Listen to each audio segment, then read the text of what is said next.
அந்த பண்ணையார் தன்னுடைய வளர்த்த நாய்க்கு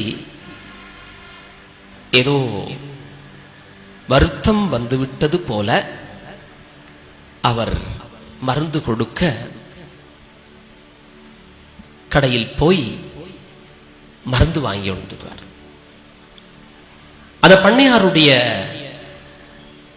வீட்டிலே ஏராளமான வேலையாட்கள், எத்தனையோ பேர் சம்பளத்துக்காக நாளாந்த வேலைகளை கூட செய்த ஏராளமான பேர் ஆங்காங்கே வேலை செய்து கொண்டிருக்கிறார். அப்பொழுது இந்த பண்ணையார் என்ன செய்வார் என்றால், தன்னுடைய நாய்க்கு இந்த மருந்தை கொடுக்கணும். அது கரண்டியால் தான் கொடுக்கணும். அப்ப என்ன செய்கிறார் என்றால், எல்லாரையும் கூப்பிடுறார். வாசல் நின்ற செக்யூரிட்டி கார்ட்டை கூப்பிடுறார், தோட்டத்தில் இருந்தவரை கூப்பிடுறார், எல்லாரையும் கூப்பிட்டாச்சு. கூப்பிட்டு சொன்னார், காலையும் கையையும் அமர்த்தி பிடிக்க சொல்லி. அப்போ ஒரு ஆள் காலை பிடிக்கிறார், சரி விரல் 2 பேர் சேர்ந்து பிடிக்கிறாங்க. முன் காலை பிடிக்கிறாங்க. இந்த வீட்டுக்குள்ள வேலை செய்து கூட்டி கூட்டி துடைச்சு கொண்டு வந்து அவர் பின்காலை இழுத்து பிடிக்கிறார். அப்படியே கீழே போட்டுட்டாங்க. நாய் கீழே கிடக்குது. இப்ப பண்ணையார் நாய்க்கு மேல ஏறி இருக்கிறார். இன்னொரு ஆள் மருந்து கொண்டு வாரார். கொண்டு வா மருந்த கொடுத்தாச்சு. எப்படி? ஸ்பூன் உள்ள மருந்து லிக்விட் ஃபார்ம், திரவ நிலையில இருக்குது. வாயை திறந்து பிடிறாண்டு இன்னொரு தர. அவர் ஒரு பக்கத்தால ஏதோ மரம் விட்டு வந்தவர், அவரையும் கூப்பிட்டு அவர் வாயை அப்படியே திறந்து பிடிக்கிறார். நாய் கடி இழுத்து பிடி என்று சொல்லி போட்டு அப்படியே ஸ்பூனை அந்த கரண்டிய வாய்க்குள்ள கொண்டு போனா நாய் இவ்வளவு பேரும் பிடிக்கத்தக்கதையாக ஒரு துருவி போட்டு தும்முறை எடுத்து போட்டு நாய் போடு. இப்ப பண்ணையாருக்கு எல்லாம் அப்படியே மருந்தெல்லாம் கீழே கொட்டுப்பட்டு. இப்ப பண்ணையார் என்ன செய்கிறார் என்றால், பெரிய ஒரு பிரம்ப கையில் எடுத்து, வா இஞ்ச வா உனக்கு தாரன் வா என்று சொல்லிக்கொண்டு பண்ணையார் கம்போட கோபத்தோட நிற்கிறார். மருந்தெல்லாம் கீழே கிடக்கு, கொட்டுப்பட்டு போய் கிடக்கு. கொஞ்ச நேரம் பண்ணையார் பேசி கோபத்துல அப்படியே கம்போட உள்ள போன பிறகு நாய் மெதுவா தன் வாலை ஆட்டி ஆட்டி பண்ணையார் நிற்கிறாரோ அந்த அவருடைய அந்த இடத்துல சீமெண்ட் போடப்பட்டிருந்தது. அதுல கொட்டுப்பட்ட அந்த மருந்த நாக்கால நக்கி அது சாப்பிட்டு, கொட்டுப்பட்ட மருந்து அத்தனையும் நாக்கால நக்கி நாய் சாப்பிட்டு தன் பாட்டில போயிடும். அன்பானவர்களே, இந்த நாய்க்கு மருந்து கொடுக்கிற மாய்த்தான் சில நேரங்களிலே பல மறையுரைகள் மக்களை புண்படுத்தும் விதமாக அமைந்திருக்கிறது. இறைவனுடைய வார்த்தை பகிரப்படுகிற பொழுது அது இறை மக்களை பண்படுத்தும்படியாக இருக்க வேண்டும் என்று சொல்லித்தான் அந்த மறையுரையினுடைய அர்த்தமே அடைந்து இருக்கிறது. நாய்க்கு மருந்து கொடுத்த மாய்த்தான் சொல்லியும் கேட்காமல் நாய் தன் பாட்டில சாப்பிட்டு போற மாதிரி பல வேளைகளிலே வாழ்க்கை இலகுவானது, வாழ்க்கை சுவையானது, வாழ்க்கை அழகானது, வாழ்க்கை சிரித்து வாழுவதற்காக, வாழ்க்கை இந்த முகத்திலே புன்முறுவலோடு வாழ்வதற்காக இதை பல வேளைகளிலே ஆலயத்துக்கு வருகின்ற பொழுதும் என்னுடைய சகோதர சகோதரங்கள் மறந்து வருவதுதான் கவலையாக இருக்கிறது. காலையில் எழுந்து நாம் ஆலயத்துக்கு வந்திருக்கிறோம். அன்பான சகோதர சகோதரிகளே, இப்பொழுதுதான் விழிக்கின்றேன். இந்த மறையுரையிலே இந்த கதையோடு நான் ஏன் தொடங்கினேன் என்றால், உண்மையாகவே நானும் நீங்களும் சேர்ந்து இந்த இறை வார்த்தையை நாம் தியானிக்க வருகின்ற பொழுது இந்த ஆண்டு அருளின் காண்பி, இந்த ஆண்டினுடைய தன்மை எங்களுக்கு ஆசீர்வாதம் பொழிகின்ற தன்மை. 2025 என்பது வரலாற்றிலே மிகவும் முக்கியமான ஒரு ஆண்டு. ஜூபிலி ஆண்டிலே வாழ்ந்த மக்கள் நானும் நீங்களும். இந்த மகிழ்ச்சிக்கு அளவே இல்லையம்மா. இந்த ஜூபிலி ஆண்டினுடைய தன்மையிலே வாழ்ந்திருக்கிறோம் என்று சொன்னால், பிறக்க போகின்ற மாசி மாதம் ஒரு வரலாற்று சிறப்பு மிக்க மாதம் தெரியுமா?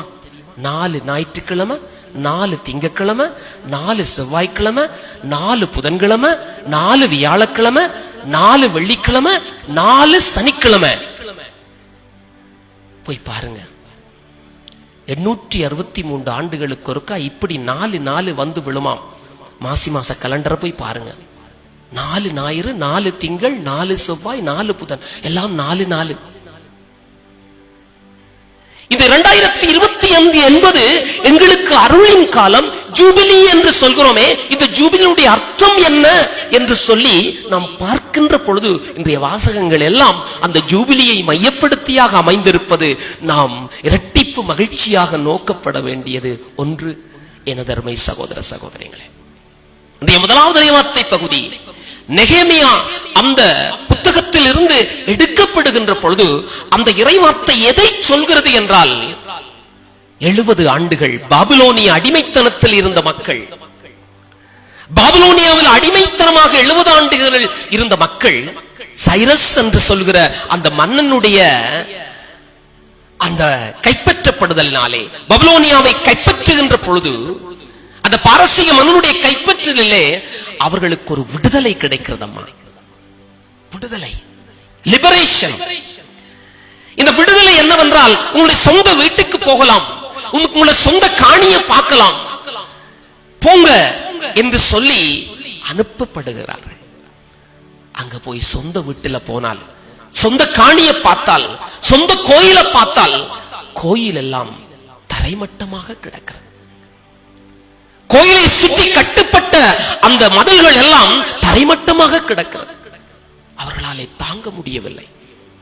எங்களுடைய ஆலயம் இடிபட்டு இருக்கிறதே, எங்களுடைய ஆலயம் அசுத்தமாக இருக்கிறதே, எங்களுடைய ஆலயத்தினுடைய சுவர்கள் எல்லாம் அநியாயமாக இப்படி நாசம் பண்ணி விட்டார்களே என்று கவலையோடு இருக்கிற பொழுது, எஸ்ட்ரா என்ற குருவையும் நெகேமியா என்ற ஆளுநரையும் சைரஸ் சொல்லுகிறார், கவலைப்படாதீங்க என்று சொல்லி எல்லா பொருட்களையும் கொடுத்து மீண்டும் கட்டுங்க, மீண்டும் கட்டுங்க என்று சொல்லி சொல்லுகின்ற பொழுது, எஸ்ட்ரா மக்களை கூப்பிட்டு சொன்ன வார்த்தை தான் இன்றைய வார்த்தை. இந்த நெகேமியா புத்தகம் 8ஆம் அதிகாரம் 10ஆம் வசனத்திலே சொல்லப்படுகிறது. அந்த வசனத்தை நாம் வாசிக்கின்ற தோரணையிலே வாசிக்கின்ற பொழுது, அன்பானவர்களே, அந்த வசனம் நம் ஆண்டவரின் புனித நாள் இதுவே. இந்த காலம் புனித காலம். இந்த புனித காலத்திலே வருந்த வேண்டாம். வருத்தம் கொள்கிறீர்களா? வருத்தம் என்னத்துக்கு? எத்தனை விதமான வருத்தங்கள் இருக்கிறது. எனக்குள்ளே வருத்தம், பங்கை குறித்த வருத்தம், என்னுடைய சூழலை குறித்த வருத்தம், எத்தனையோ எப்படி இருந்தது இப்படி ஆகிவிட்டதே என்ற வருத்தம், நாங்கள் எப்படி இருந்தோம் இப்படியாக போய்விட்டோமே என்ற வருத்தம், எல்லாவித வருத்தங்களும் நமக்குள்ளே இருக்குது. இந்த வருத்தத்தோடு இருக்கிற பொழுது நீங்கள் வருந்த வேண்டாம். ஆண்டவரது மகிழ்வே உங்கள் வலிமை. ஆண்டவர் மகிழ்ச்சி அடைகின்றார். அந்த மகிழ்ச்சி அடைகிற பொழுது அதுதான் உங்கள் வலிமை. ஆகவே ஆண்டவரை மகிழ்ச்சிப்படுத்துவதற்காக நீங்கள் வாழுங்கள். என்ன செய்தாலும், எப்படி வாழ்ந்தாலும் ஆண்டவர் மகிழ்கிறாரா பார்க்கணும். என்னுடைய வாழ்க்கை ஆண்டவருக்கு மகிழ்ச்சியை கொடுக்கிறதா? அன்பான சகோதரங்களே, அம்மாமாரே, இளைஞர்களே, யுவதிகளே, பெரியவர்களே, இந்த ஆலயத்திலே தினம் தினம் வந்து ஜெபித்துக் கொண்டிருக்கிற போகின்ற இறை மக்களே, என்னுடைய வாழ்க்கையாலே ஆண்டவர் மகிழ்ச்சி அடைகிறாரா? அப்படி மகிழ்ச்சி அடைந்தார், அதுதான் உங்களுடைய வலிமை என்று சொல்லப்படுகிறது. அப்படி சொல்கிற பொழுது ஒவ்வொரு ஞாயிற்றுக்கிழமையும் அன்பானவர்களே, முதலாவது இறைவார்த்தை பகுதியும் நற்செய்தி பகுதியும் அப்படியே கனெக்டட், அப்படியே தொடர்பு இருக்கும். அங்கே எஸ்ட்ரா எழுந்து வாசிக்கின்ற பொழுது மக்கள் எல்லாரும் கேட்டார்கள். இன்று நற்செய்தி பகுதியிலே இயேசு ஆண்டவர் எழுந்து அந்த எசாயாவினுடைய சுருளேட்டை அவர் எடுத்து பார்க்கின்ற பொழுது, அடுத்து அவர் படிக்கின்ற பொழுது எல்லாரும் எழுந்து நிற்கிறார்கள். எல்லாரும் எழுந்து நிற்கிறார்கள். அதிலே கூறப்பட்ட வார்த்தை அங்கே ஆழமானது. அங்கே சொல்லப்படுகிறது, அவர் வாசித்த பகுதி இதுதான் என்று சொல்லப்படுகிற பொழுது, ஆண்டவருடைய ஆவி என் மேல் உள்ளது, ஏனெனில் அவர் எனக்கு அருட்பொழிவு செய்துள்ளார். ஆண்டவரின் ஆவி என் மேலே. ஆர்டினேஷனுக்கு தியான பாடலா பாடுவோம், நல்ல அழகா இருக்கும். ஏனெனில் அவர் அபிஷேகம் செய்துள்ளார். அப்படி கோரஸ் போ. அன்பானவர்களே, எல்லாருக்குள்ளேயும் ஆவியானவர் இருக்கிறார்.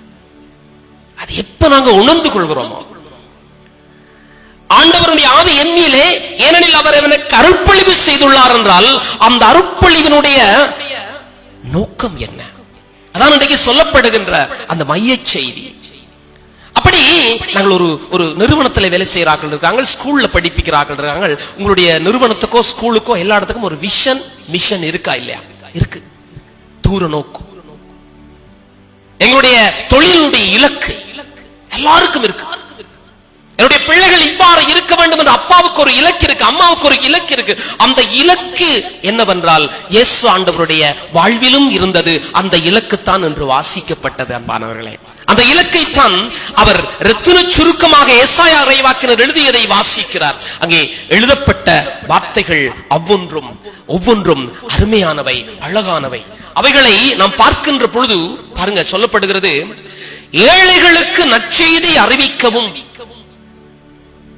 ஏழைகளுக்கு நற்செய்தி சொல்ல இயேசு ஆண்டவருடைய அந்த வாழ்வின் குறிக்கோள் ஏழைகளுக்கு நற்செய்தி அறிவிக்கவும், சிறைப்பட்டோர் விடுதலை அடைவர்.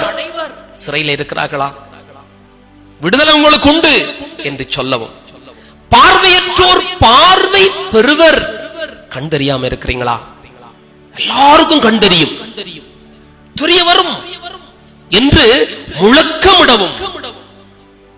அங்கே சொல்லப்படுகிறது, முழக்கமிட்டு அறிவிக்கவும், ஒடுக்கப்பட்டோரை விடுதலை செய்து அனுப்பவும். ஒடுக்கப்பட்டு அடக்கப்பட்டு கீழ்த்தரமான நிலையிலே மற்றவர்களாலே புறக்கணிக்கப்பட்டு, நீ சரி வராது, உனக்கு ஒன்றும் தெரியாது, உனக்கு என்ன தகுதி இருக்கு, இப்படி என்று ஒடுக்கப்பட்டவர்களுக்கு அவர் அந்த உரிமையான தன்மையை கொடுக்கவும், விடுதலையை என்று சொல்லி விடுதலை தரவும் ஆண்டவர் அனுப்பினார். அந்த அருள் தரும் ஆண்டினை முழக்கமிட்டு அறிவிக்கவும். அப்படியான காலம் அருள் தரும் ஆண்டு, ஜூபிலி ஆண்டு. அறிவிக்கவும் அவரை என்னை அனுப்பினார். இவ்வளவுதான் வாசிச்சார். எழுந்தார், வாசித்தார். எல்லாரும் எழும்பி நின்றாங்க, அமர்ந்திருக்கிறாங்க. வாசிக்கின்ற பொழுது எழுந்து நிற்க வேணும். அது அந்த காலத்தில் இருந்தது. எழுந்து நின்று பார்த்த பொழுது அவர் போய் சத்தம் போடாம இருந்தார், வாசிச்சுட்டு இருந்துட்டார். எல்லாருடைய கண்களும் என்ன சொல்ல போறார், இன்னைக்கு என்ன சொல்ல போறார் என்று பார்த்து கொண்டிருக்கிறது. எல்லாருடைய கண்களும்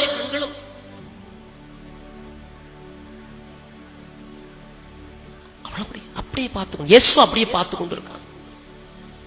அவர் எழுந்து கணக்க சொல்லல, நிறைய சொல்லல, பெரிய வசனங்கள் சொல்லல. அவர் சொன்ன ஒரு வார்த்தை, நீங்கள் கேட்ட வாக்கு, இந்த வார்த்தை இன்று நிறைவேறிற்று. Today is fulfilled. இன்றைக்கு நிறைவேறிற்று. நீங்க கேட்ட வார்த்தை இன்று நிறைவேறிற்று. ஏனென்றால் அந்த அருளின் ஆண்டினை நான் எவ்வாறு மேற்கொள்ள வேண்டும் என்று ஆவியானவர் எனக்கு சொல்லிவிட்டார். அதை செய்யத்தான் நான் வந்திருக்கிறேன். இன்று நிறைவேறிவிட்டது. இன்றைக்கு எல்லாரும் கேட்போம், இன்று ஆண்டவர் எனக்கு இந்த வார்த்தைகளை சொன்னால் நான் எவ்வாறு என்னுடைய வாழ்க்கையை யோசிப்பேன்? அன்பானவர்களே, மீண்டுமாக உங்களுக்கு சொல்லுகிறேன், என்னுடைய வாழ்க்கையை பற்றி பார்க்க வேண்டிய பகுதி தான் இன்று இரண்டாவது இறைவார்த்தை பகுதி. கொரிந்து சமூகத்துக்கு எழுதினது. சிறப்பானவர்கள், நல்லவர்கள், நிறைந்த அருள் ஆசீர்வாதம் பெற்றவர்கள். ஆனால் அவர்களிடையே இருந்த மனதில் இருந்த நிலைகளை அவர்கள் மாற்ற முடியாது தவித்துக் கொண்டிருந்தார்கள், கலங்கி தவித்தார்கள். அவர்களுடைய நிலைகள் என்னவென்றால், தரம் பிரித்து பிளவுபட்டிருக்கிற மனங்களோடு அவர்கள் இருந்தார்கள். இன்றைக்கு இரண்டாவது இறைவார்த்தை பகுதி எங்களுடைய இன்று எங்களுடைய வாழ்க்கையை பார்க்கும்படியாக சொல்லுகிற ஒரு வார்த்தை. இன்றைக்கு பார்க்கணும் எங்களுடைய வார்த்தை. கண் சொல்லுது, நான் இந்த உடம்புக்கு சேர்மதியானவன் அல்ல, நான் பிரிஞ்சு நிக்க போறேன். கை சொல்லுது, எனக்கும் இந்த உடம்புக்கும் சம்பந்தம் இல்லை. கால் சொல்லுது, எனக்கும் இந்த உடம்புக்கும் சம்பந்தம் இல்லை. வாய் சொல்லுது எனக்கும் இந்த உடம்புக்கும் சம்பந்தம் இல்லை, எல்லாம் தனிய தனியே நிக்க போயிடமா. அன்பானவர்களே, இந்த உடல் உறுப்புகள் நான் சொன்ன எல்லாம் சேர்ந்திருந்தால் தான் அதை உடம்பண்டே சொல்லுவோம். இந்த இயேசு ஆண்டவர் உடலாக இங்கே இருக்கிறார் என்றால் அங்கே இருக்கிற கண், காது, மூக்கு, வாய், உள் உறுப்புகள் எல்லாம் நீங்களும் நான் தான்.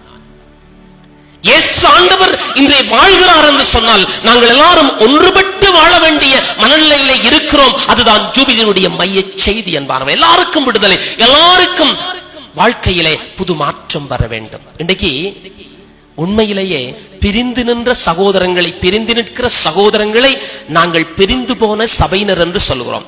சபையிலே ஒருவர் சொல்கிறார், உண்மையிலேயே கத்தோலிக்க சமயம்தான் பிரிந்து நிற்கிற சபை என்று சொல்லி.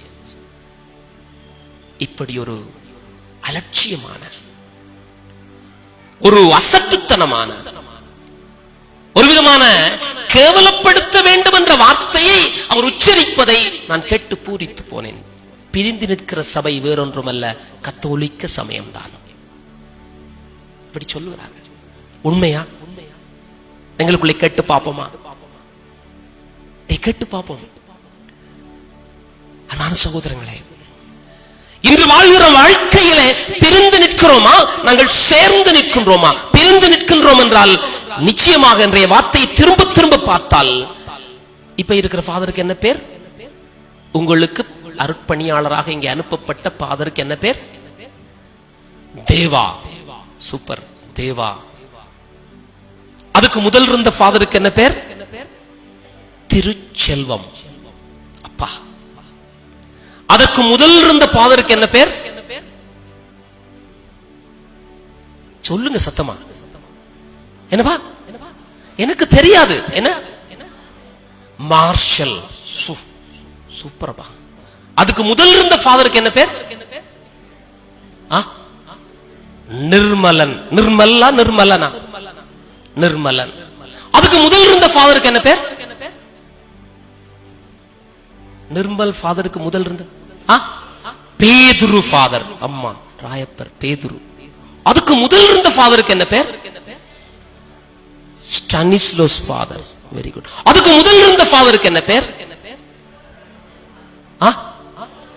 போல் ரொபின்சன். போல் ஞாயிற்றுக்கிழமை வந்து வழிபாடு. போல் ரொபின்சன் ஃபாதர். அதுக்கு முதல் இருந்த ஃபாதருக்கு என்ன பேர்?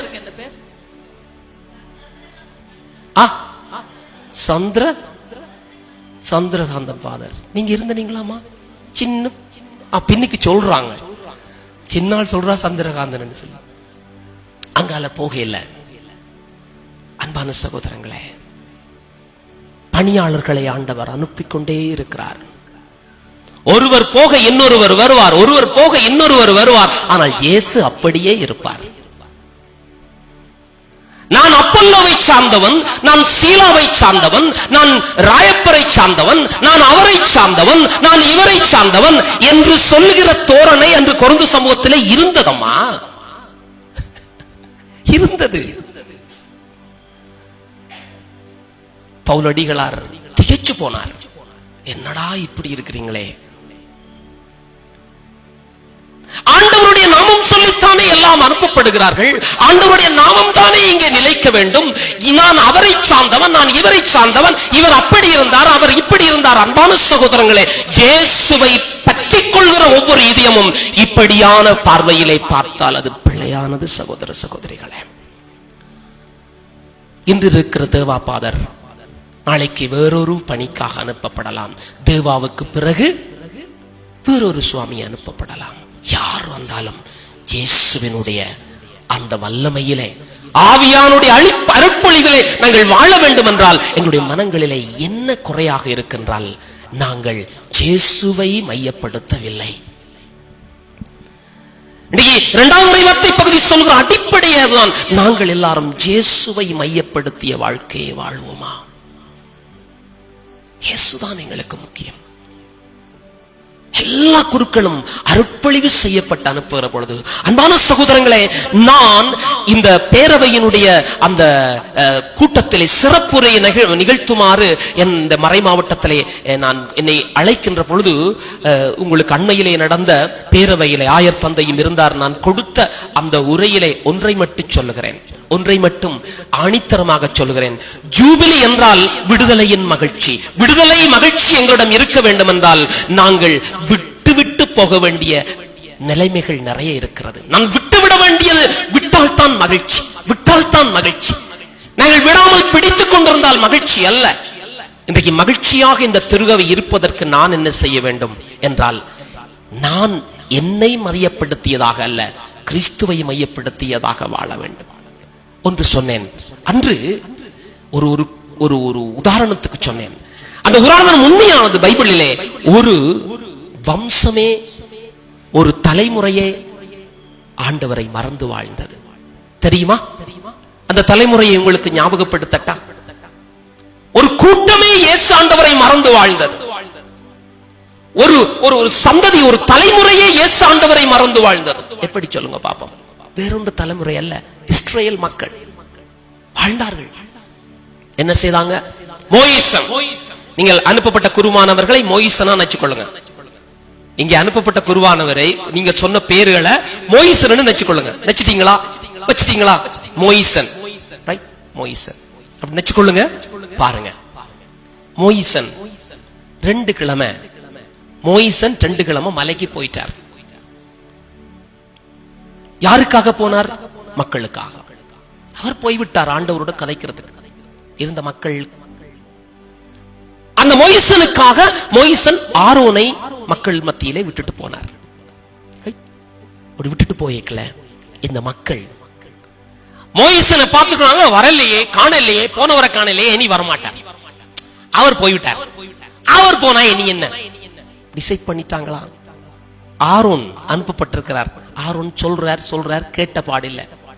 இந்த மக்கள் எல்லாம் சொல்றாங்க, நாங்க எகிப்துல இருந்து எங்களை இந்த இடத்துல குறுக்கு வழியில நடுவில் விட்டுட்டு போயிட்டாங்க. நாங்க என்ன செய்ய போறோம்? நாங்கள், எங்களுக்கு ஒரு தெய்வம் வேணும் என்று சொல்லி ஆரோன்கிட்ட கேட்டு, ஆரோனும் சேர்ந்து குழம்பிட்டாங்க. எல்லாரும் குழம்பிட்டாங்க, யாரோ குழப்பிட்டாங்க. என்ன செய்யறாங்கன்னு சொன்னா, எங்கட நகை நட்டெல்லாம் தாரோம், எங்களுக்கு தெய்வம் ஒன்று செய்தாங்க. என்ன தெய்வம்? மாட்டு தெய்வம். ஒப்பூஸ் என்ற கன்று குட்டியை செய்து வழிபட்டாங்க. படைக்கப்பட்ட இறைவனை மறந்து இந்த அனுப்பப்பட்ட மோயிசன் வரவில்லை, காலதாமதம், எங்களுக்கு வரவில்லை. இருந்தவர் நம்பி இருந்தும் போயிட்டார், வரவில்லை. ஆனபடியினால நாங்கள் எங்கட வழியில போறோம் என்று சொல்லி அவர்கள் மாட்டு தெய்வத்தை ஆராதனை செய்து வழிபடுகிற பொழுது மோயிசன் தாமதமாக வந்து பார்த்து திகைச்சு போனார். என்னடா இந்த இடம், என்னடா இந்த காணி, என்னடா இந்த மக்கள், திகைச்சு போனார். அந்த சந்ததியே, அந்த ஒரு மக்கள் கூட்டமே பின்வாங்கினாரண்டா. நானும் நீங்களும் மாத்திரமம்மா, போய் வாசிச்சு பாருங்க. அந்த மக்களுடைய பின்வாங்கல் ஏன் ஏற்பட்டது என்றால், ஆவிக்குரிய தலைமைத்துவம் அங்கே இல்லாது போனால் மக்கள் பின்வாங்கினார்கள். ஆவிக்குரிய தலைமைத்துவத்திலே இருந்தவர் அங்கே அனுப்பப்பட்ட ஒரு தலைமைத்துவத்தை ஏற்றுக்கொள்ளாத தன்மையிலே மக்கள் பின்வாங்கினார்கள். ஆரோனை அவர்கள் ஏற்றுக்கொள்ளாத சின்ன பொடி பயல், இவர் எங்களுக்கு என்ன சொல்றது, அப்படி பலர் எண்ணிக்கொள்ளலாம். சில இடங்களிலே குறிப்பிட்ட எடுத்து 2-3 வருஷம் அனுப்புகிற பொழுது, இவர் யார், சின்னவர், எங்களுக்கு இவர் சொல்றதோ, இவருக்கு பெரிய அறிவு இருக்கோ. அன்பானவர்களே, ஆண்டவர் தெரிந்தெடுத்து அனுப்புகிற எல்லாரும் ஆண்டவருடைய நாமத்திலே வருகிறவர்கள். யாருடைய நாமம்? ஆண்டவருடைய நாமம். அவர்களுடைய பெயர்கள் நிலைக்க கூடாது. எந்த பொருளை பார்த்தாலும், எந்த இடத்தை பார்த்தாலும் இயேசு ஆண்டவர் வல்லமை, இங்கே புனித ஜூதா ததேயுடைய வல்லமையிலே நாங்கள் நிற்கிறோம். இது அற்புத பூமி, இது புண்ணிய பூமி. இந்த திருத்தலத்திலே வருகிற ஒரு பிள்ளையும் சோர்ந்து போகாது, எல்லாம் சிரித்த முகத்தோடு தான் போவார்கள் என்று நாங்கள் இந்த திருத்தலத்தை சார்ந்த மக்கள் என்று நாங்கள் பார்க்கின்ற பொழுது, நாங்கள் இயேசுவை சார்ந்த மக்கள். இயேசுதான் எங்களுக்கு எல்லாம். இங்கே அனுப்பப்படுகிறவர்கள் ஒவ்வொருவரும் ஆவியினுடைய ஏவுதலினாலே அனுப்பப்படுகிறவர்கள். அவர்களை நாங்கள் ஏற்றுக்கொள்ள வேண்டிய ஒரு தேவைதான் உண்டு. நாங்கள் அந்தவர் இந்தவர் அவர் இவர் என்று பிரிந்து நிற்பதிலே எந்த பிரயோசனம் இல்லை. ஜூபிலியானுடைய அர்த்தம் பிழைத்து போகிறது. அன்பானவர்களே, எனக்கும் உங்களுக்கும் ஒரு கேள்வியாக ஆண்டவர் விற்பது என்னவென்றால், இந்த வார்த்தையிலே நாம் எல்லாம் ஒன்றுபட்டு வாழ வேண்டியவர்களாக இருக்கிறோம். ஆண்டவருடைய ஆவியிலே அருட்பொழிவு செய்யப்பட்டவர்களாக நாங்கள் இருக்கிறோம். நாங்கள் எல்லாரும் ஜூபிலியினுடைய மகத்துவத்தை புரிந்து வாழ வேண்டும் என்று சொல்லித்தான் நாங்கள் அழைக்கப்படுகிறோம். இதை நான் சொல்லுகின்ற பொழுது உணர்ந்து சொல்கிறேன். ஜூபிலி என்றால் விடுதலை தரும் மகிழ்ச்சி. கொம்பு, அந்த கொம்பத்தான் அங்கு ஜூபிலிக்கு காட்டப்படுகிறது. கொம்பூதினால் அது வெற்றி, அது முழக்கம். அந்த முழக்கத்திலே மக்கள் தங்களுடைய வாழ்க்கையை புதுசாக மாற்றிக் கொள்வார்கள். அன்பான சகோதரங்களை, பிள்ளைகளை, சிறுவர்களை, பெற்றோர்களே, நீங்கள் அடுத்த தலைமுறைக்கு ஏதாவது கொடுக்க வேண்டும் என்றால் இந்த ஜூபிலியிலே அர்த்தத்தை சொல்லிக் கொடுங்கள். மறைக்கல்வி பிள்ளைகள் எல்லாரும் மறைக்கல்விக்கு வரணும். நாங்கள் பின்னுக்கு நிற்கிறோம் என்று சொல்லிவிட்டு என்னுடைய அடுத்த தலைமுறைக்கு நாங்கள் மண்ணை தூவி அப்படியே போ என்று சொல்லி விடுகிறோம். அம்மா, பிள்ளைகள் எல்லாரும் ஒன்றாக வரணும், ஒன்றாக வாங்க. என்னுடைய அடுத்த தலைமுறை, என்னுடைய சந்ததி நன்றாக இந்த ஜூபிலியிலிருந்து புதுப்பாடம் எடுக்கட்டும். அவர்கள் ஒன்றாக வரட்டும், அவர்கள் ஒன்றாக பாடல்கள் பாடட்டும். இன்றைக்கு சின்ன பிள்ளைகளுடைய பாட்டு அருமையா இருந்துச்சு. அது வேற. பெரியவர்கள் படித்துக் கொண்டதீங்க, இன்றைக்கு சின்ன குழு ஒன்று படிக்குது. சூப்பர். ஆண்டவர் புதியதை, புது மாற்றத்தை, எங்களுடைய வாழ்க்கையிலே புது தொம்பை, மகிழ்ச்சியை, சிரிங்க. எங்களுடைய பிள்ளைகள் தானே, எங்களுடைய சந்ததி தானே. அவங்க இன்றைக்கு வளர்ந்து நிற்கிறாங்க. சந்தோஷம், சந்தோஷப்படுவோம். நான், எனக்கு என்ற என்பதை தாண்டி இயேசு, அவருக்கு, இயேசுவினுடைய நாமம், இயேசுவினுடைய வல்லமை, இயேசுவினுடைய புகழ், இயேசுவினுடைய மகிமை, அவருக்கு நான் மகிமை சேர்ப்பேன் என்று நாம் வாழ்ந்தால் நிச்சயமாக நான் குழப்ப மாட்டேன், குழம்பவும் மாட்டேன். ஆவியானவருடைய அடிப்பொழிவிலே நிமிர்ந்து நிற்பேன். அன்பான சகோதரங்களே, எல்லாரும் கண்களை மூடிக்கொள்ளுங்க. கால் கைகள் உழைகின்ற தன்மைகள் இருக்கலாம். மெதுவாக கால்களை மெதுவாக முன்னுக்கு நீட்டிக்கொள்ளலாம். ஒரு பிரச்சனை இல்லை. ஆண்டவர் எல்லா பக்கமும் இருக்கிறார். ஒரு அம்மாக்கு முன்னால ஒரு பையன் காலை நீட்டுகிற பொழுது, அங்க ஆண்டவரை பார்த்து காலை நீட்டாத.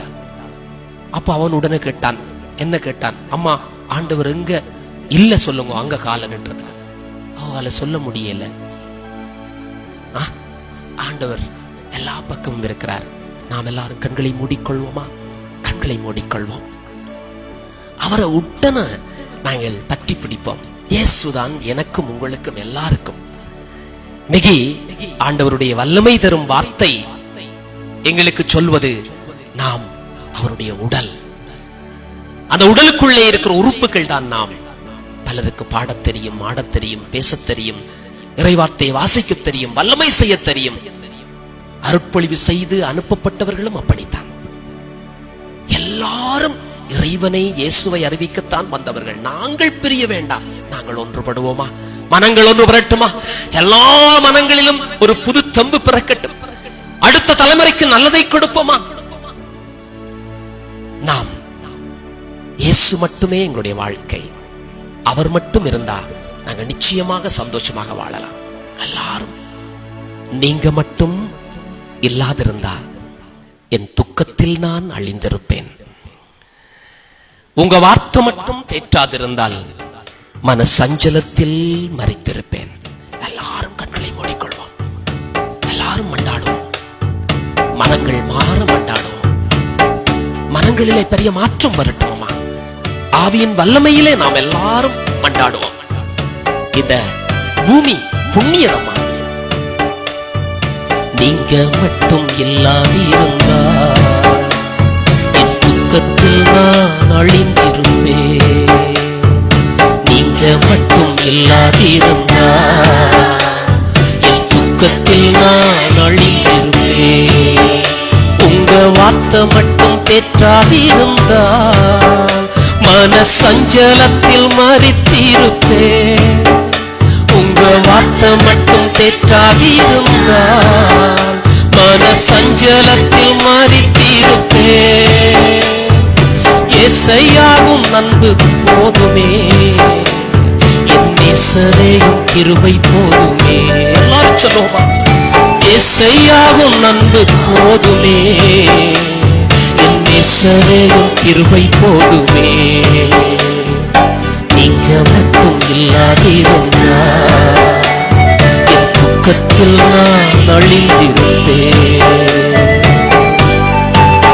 ஆண்டவரே, என்னுடைய அன்பு சகோதர சகோதரங்களுடைய இயக்கங்களை பார், குடும்பத்திலே இருக்கிற குழப்பங்களை பார். எத்தனையோ கவலைகள் சோர்வுகள் மத்தியிலே நாம் கடந்து வந்திருக்கிறோம் ஐயா. இந்த திருத்தலத்திலே இந்த புண்ணிய பூமியிலே வாழுகின்ற பாக்கியம் எங்களுடைய தலைமுறைக்கு கொடுத்திருக்கிறீர் ஐயா. நாம் மீண்டும் புதிதாய் எழும்புவோம் ஐயா. எங்களுக்குள்ளே மாற்றம் வர ஜூபிலியை நாங்கள் அனுபவிக்க எங்களுக்கு அருள் தாரும் ஐயா. தண்ணீர்கள் மத்தியில் நடந்த போது மூழ்காமை காத்ததும் கிருபையப்பா. ஆண்டவரே,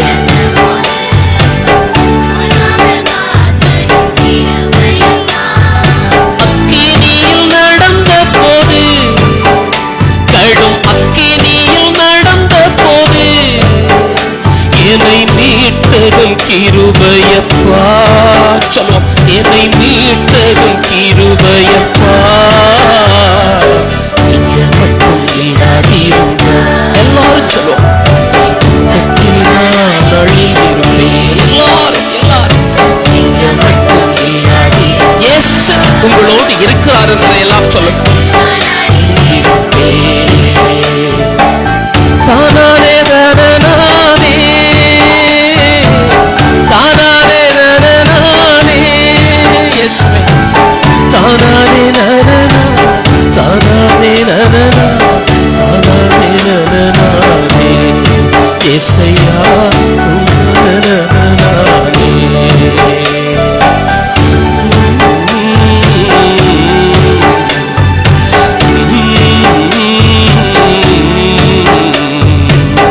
அன்பானவர்களே, எத்தனையோ பேர் பேசி இருப்பார்கள், நீ சரியில்லை, நீ கோயில் பக்கம் வரக்கூடாது. நாங்க எத்தனையோ விதமான ஈவன் எங்களுக்கு அனுப்பப்பட்டவர்களினாலே நாங்கள் குறையாக எண்ணப்பட்டிருக்கலாம். இயேசு உங்களை ஒருபோதும் தள்ளி வைக்க மாட்டார். Please come in. எல்லாரும் உள்ளுக்குள்ள வருவோமா? ஆவியினுடைய அருட்பொழிவினாலே உள்ளுக்கு வருவோமா? நாங்கள் குறைகளை மட்டும் கதைப்பவர்களாக இல்லாமல் எங்களுடைய சந்ததிக்கு நல்லதை சொல்லுவோமா? திறந்த மனத்தோடு வருவோமா? எல்லாரும் நிந்தைகள் அவமானம் சூழ்ந்த போது ஆட்சியை அணைத்ததும் கிருபையப்பா. சொல்வோம், நிந்தைகள் அவமானம் சூழ்ந்த போது இயேசையா ஆட்சியை அணைத்ததும் கிருபையப்பா. விக்கினங்கள் சூழ்ந்த போது, மரண விக்கினங்கள் சூழ்ந்த போது என்னை மீட்டதும் கிருபையப்பா. என்னை மீட்டதும் கிருபையப்பா.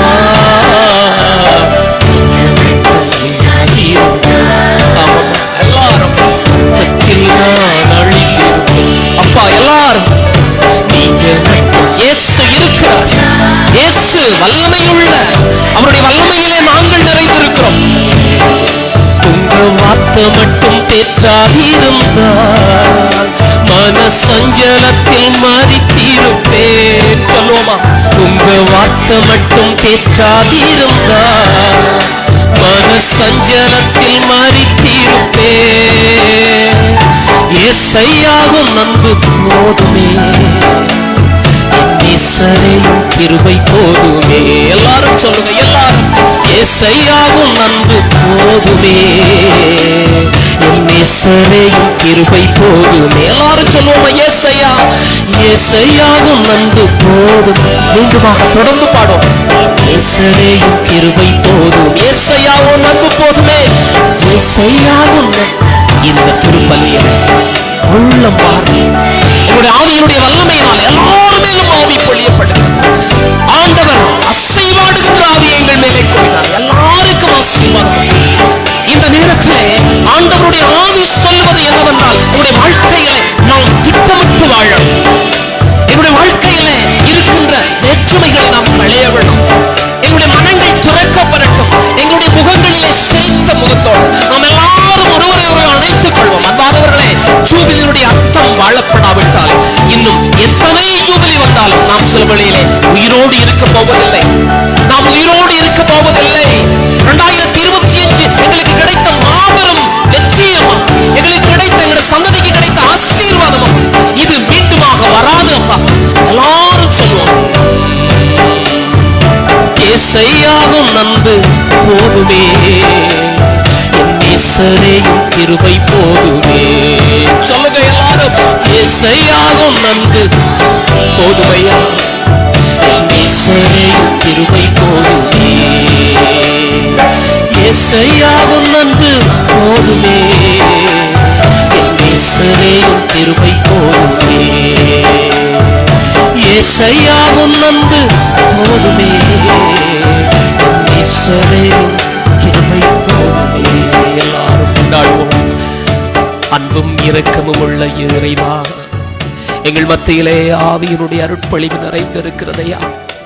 இந்த புண்ணிய பூமியிலே, இந்த புனித நிலத்திலே, புனித ஜூதா தெய்வனுடைய இந்த அந்த ஊழியக்காரனுடைய பெயர் கொண்ட நிலத்திலே எத்தனையோ ஏழைகள் செல்வத்திலே சென்றார்கள்.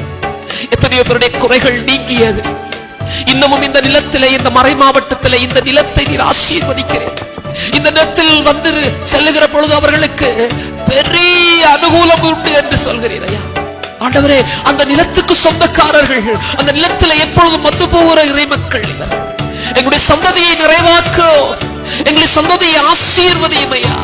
இந்த நேரத்திலே நாம் உம்முடைய மகிமையான இந்த பிரசன்னத்தை நினைக்கிறோம். ஆவியினுடைய அருட்பொழிவிலே உம்முடைய அந்த அந்த அந்த ஆவியங்களை தூண்டி எழுப்புகிறது. எங்களுடைய மனங்களை திறந்து விடுமையா. எங்களுடைய மனங்களிலே பெரிய ஒரு மகிழ்ச்சியை தாருமையா. எங்களுடைய மனங்கள் எல்லாரையும் நிறைவாக பார்க்கிற தன்மையை தாரும். ஆண்டவரே, எங்களுக்கு உம்முடைய ஆசீர்வாதம் இருந்தால் போதுமையா. உம்முடைய நாமம் புகழப்படட்டும், உம்முடைய வல்லமை இங்கே நிறையட்டும். அதுதான் எங்களுடைய மகிழ்ச்சி என்று சொல்லி நீ சொல்லுகிற வார்த்தையை நாங்கள் பார்க்கிறோம். நன்றி ஆண்டவரே, நன்றி இயேசுவே.